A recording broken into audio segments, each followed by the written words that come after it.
Right. So as we know right now, COVID cases continue to climb in Jakarta and other parts of Indonesia, with over 2,400 of those cases being of the Omicron variant. So overall cases in Jakarta have climbed more than 4,000, making the total amount of cases up to this point 891,148. So coming close to that 900,000 mark. But that's cases in total. But taking a look at active cases, we have 2,248, with the positivity rate of the past week being 10.7%, which is far above the standard set by the World Health Organization, which is supposed to be 5%. Now, as you can imagine, this steep rise in cases have also resulted in increase in bed occupancy. In fact, in Suyoto Hospital, where I'm standing right now, has experienced a steep increase as well in the past 2 weeks, far exceeding the normal rates, with the current bed occupancy rate up to 90%, with 107 out of the 125 beds available currently occupied. Now, Suyoto Hospital is also currently treating 3 patients of COVID that have the Omicron variant. Now, in the event that this hospital is unable to isolate any more patients, the hospital has assured us that they have prepared a referral center at the Ministry of Defense Training and Education Center in Pondok Labu, South Jakarta.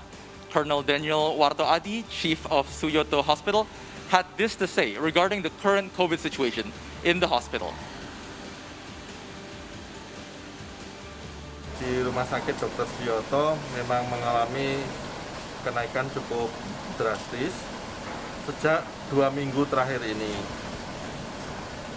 Pada saat ini bor kami sudah di angka 90%, namun kami sudah menyiapkan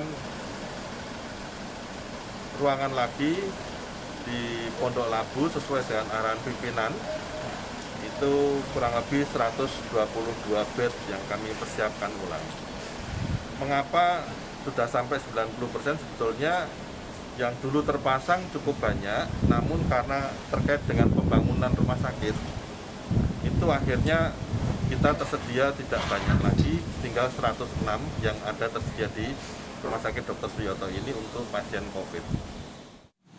So with all that in mind, the silver lining to all of this is that according to the officials that we spoke to in Suyoto Hospital, almost all of the COVID patients that are admitted to the hospital are young and a productive age, and they seem to not exhibit any serious symptoms. A lot of them were apparently quite surprised that they have COVID in the first place. A lot of them also apparently wishing to be sent back home because they feel like they have no illnesses. So most of the patients here are simply isolating.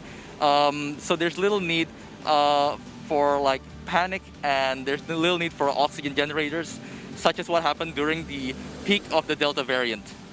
Although hospital officials have assured us that they have all that they require, such as oxygen generators, all of those are ready if the need arises. Back to the studio. All right, thank you so much, Arya.